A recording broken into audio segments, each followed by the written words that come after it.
The Panama Canal is set to witness a 36% drop in crossings. That is because a severe drought that began last year has reduced waters in the world's most important trade route. A historic drought is causing a traffic jam at one of the world's most vital shipping routes. An extreme drought in Panama is forcing authorities to substantially scale back shipping through the Panama Canal.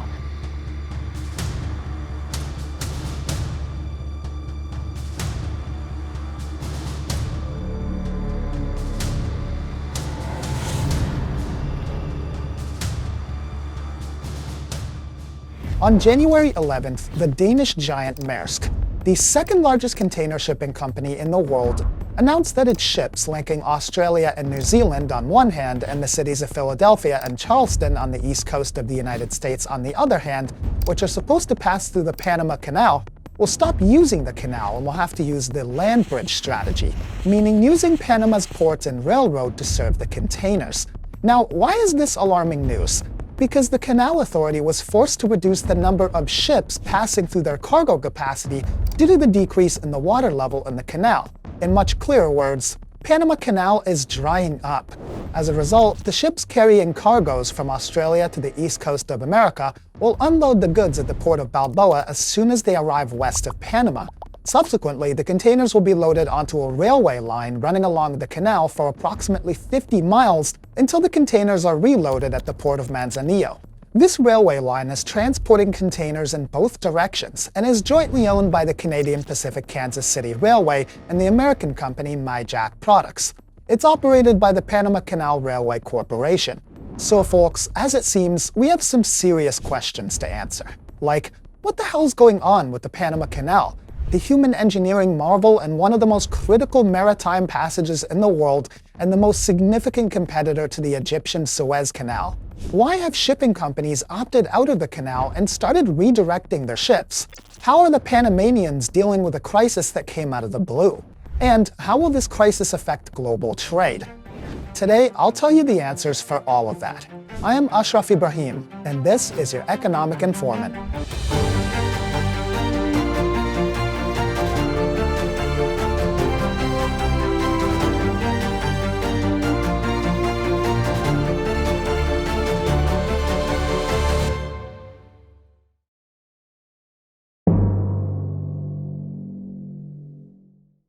By 1869, the construction of the Suez Canal was completed and officially opened after 10 years of excavation under the supervision of the French engineer Ferdinand de Lesseps. 11 years later, in 1880, de Lesseps traveled to Panama and commenced the excavation of the Panama Canal. The excavation work continued for 9 years, during which more than 20,000 workers died due to malaria, yellow fever, and other tropical diseases. De Lesseps and the French failed in their attempt to excavate the canal. Despite these setbacks, the Americans, during the presidency of Theodore Roosevelt, remained very interested in excavating a canal for the rapid and cost-effective shipment of goods between the Atlantic and Pacific Oceans. This led to their descent into Panama in 1903, and the subsequent commencement of canal excavation. The cost at the time amounted to $375 million, equivalent to $11 billion today, with 5,609 fatalities. The canal's construction was completed, and as a result, it opened the Pacific Ocean to the Atlantic Ocean. The canal was officially inaugurated on August 15, 1914, after the first commercial ship, the American SS Ancon, sailed through it. For those who are not aware, before the excavation of the Panama Canal, ships had to travel around the southern tip of South America near Cape Horn on Horn Island at the southernmost point of Chile. The sea in this area is considered one of the worst places to sail in the world. Very stormy, and has been an actual graveyard for ships for several centuries. Thousands of sailors died there, and countless ships were lost. So the canal's opening shortened the distance between the east and west coasts of the United States by connecting the Pacific and Atlantic Oceans, saving time, money, lives, and revolutionizing global shipping. For nearly a century, the Panama Canal remained operational in a very ordinary manner. Still, it could only accommodate smaller ships, carrying up to 5,000 20-foot equivalent unit or TEU containers. Therefore, the locks that allowed ships to enter and exit the canal could only accommodate vessels with a beam of nearly 106 feet. The lock's width was almost 110 feet, given the significance and vitality of this navigational passage. In 2016, As well as the increased global shipping activity and fierce competition with the Suez Canal, the Panama Canal Authority decided to add broader and larger locks. They spent $5.3 billion to build the new locks, which can accommodate larger ships of up to 15,000 TEU and with a beam of up to 161 feet. The lock's width is 180 feet. Right after this expansion, the Panama Canal Authority boasted that they could attract 4 to 5 weekly trips from the Suez Canal. The massive expansion entered service in 2 phases, 2016 and 2018. Since then, the canal's attracted more larger ships and now handles $270 billion of goods every year and controls 40% of the total container traffic in the United States alone. This has significantly impacted the canal's revenues, which play a substantial role in Panama's economy. But at the same time, that expansion's contributed to the disaster in the Panama Canal for the past few months, and it's expected to worsen in the future. In order to understand that, we need to know how this canal operates first. It's essential to comprehend what's occurring there. So stay with me.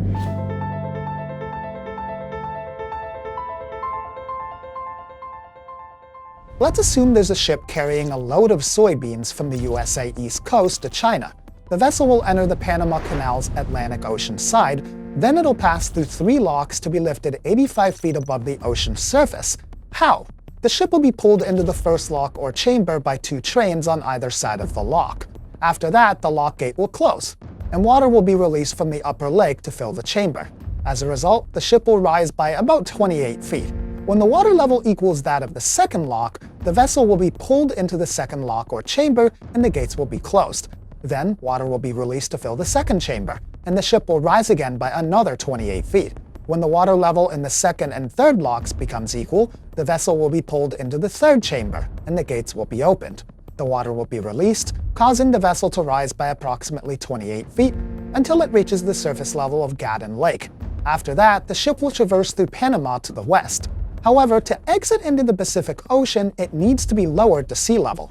The same lock process will be applied, but in reverse, until the ship descends to the sea level, and then it'll continue its journey to East China. The ingenious system for raising and lowering vessels with weights in the millions of tons has earned this lock system the reputation of being one of the most significant engineering marvels created by humans in the modern era. As you may have noticed, the passage of ships relies on water sourced from freshwater lakes, which are supported by dams to collect and release water into these lock basins. All of this sounds impressive, so where's the problem? Each vessel to traverse the Panama Canal requires approximately 53 million gallons of water on average, equivalent to filling 80 Olympic-sized swimming pools. So salty seawater mixes with fresh water when the locks are supplied with water.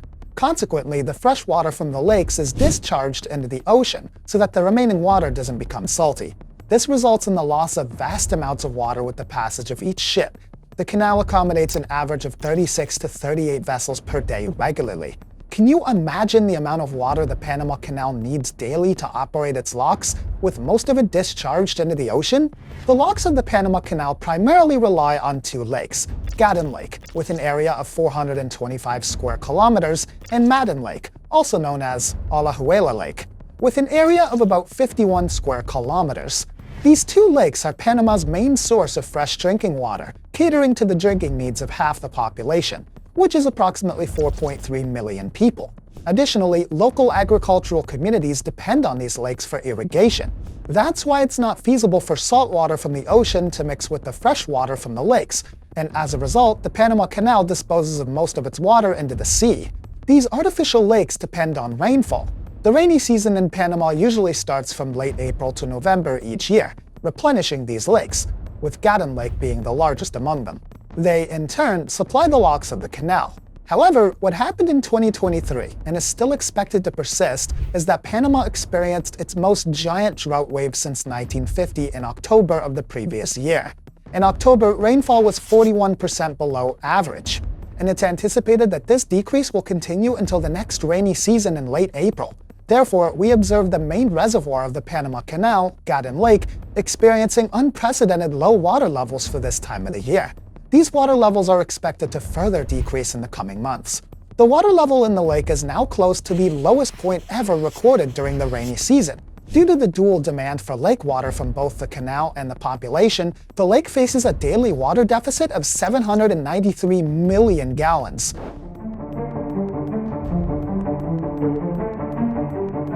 The problem of drought was rare in Panama because it's considered one of the most humid countries in the world. Its lakes, and consequently the canal, were always surrounded by abundant water.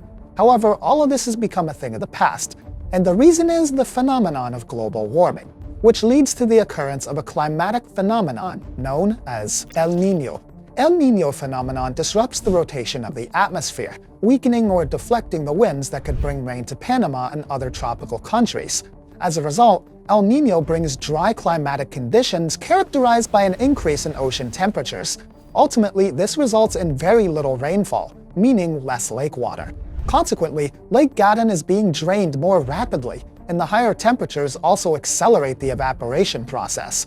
With the decrease in water levels in the lakes at a certain point, the Panama Canal Authority has been compelled to take measures to prevent large container ships, which carry 14,000 containers, from grounding in the canal.